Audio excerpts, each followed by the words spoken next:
really long, slender, but not weak arms. Do you sense hands or feet on this body? The feet are in the boots. They look round, the toe like rounded toed shoes, but long, but no, yeah, long and lean. My legs are long and lean. My feet are long and lean. My hands, everything's long and lean, but strong. I don't feel weak. I feel adequately strong, not super strong. A lot of what I can do, it's almost like my physical body and my mind simultaneously contribute to the physical impact I have on the world around me. Describe how that works for you.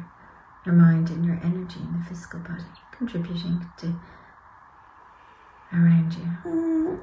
It's like if I want to move something, I look at it and I move my hand to move it, but the physical exertion I need to apply to move it looks disproportionate, and it's almost like my mind says move it, so my mind puts half the work into the movement and my physical hand puts the other half of the work into the movement.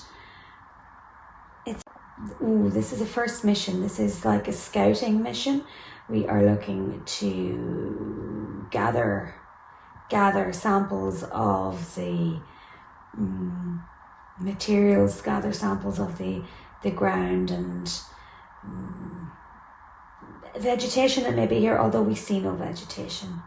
Now that we are here, it wasn't clear from our previous vantage point that these pointed stalagmite upside down icicle type structures, it was hard to tell if they were vegetation or not, and we have discovered that they are more rocky than vegetation.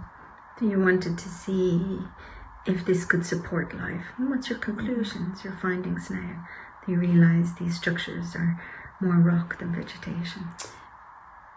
It's unclear yet whether the entire surface is made up of these rocky structures. There's a lot more work to do, and we are only just gathering initial samples, but the atmosphere feels comfortable, which would suggest that there is just more exploration to do, although we will do initial findings, and our findings at this stage indicate that it would warrant sending a second team for wider investigation.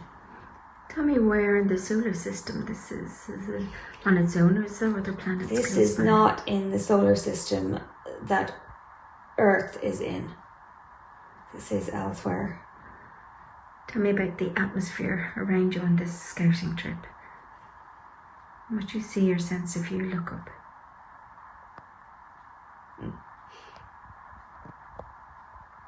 I was aware of the orange sky, but I look up and directly above, actually, I can see another planet or moon that is really close. It looks really, really large in the sky, really large.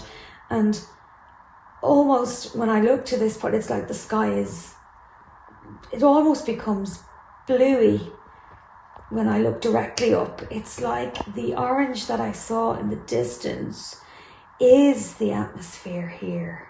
It colours orange. As I look into the distance, I'm looking through more of the atmosphere here, which makes the sky appear orange. And when I look directly up, there's less to look through, and I can see that there is more of a blue colour to, yes, the what's in the atmosphere makes it appear orange when you look at through a greater distance. I'm struggling to describe what I'm trying to say, but it is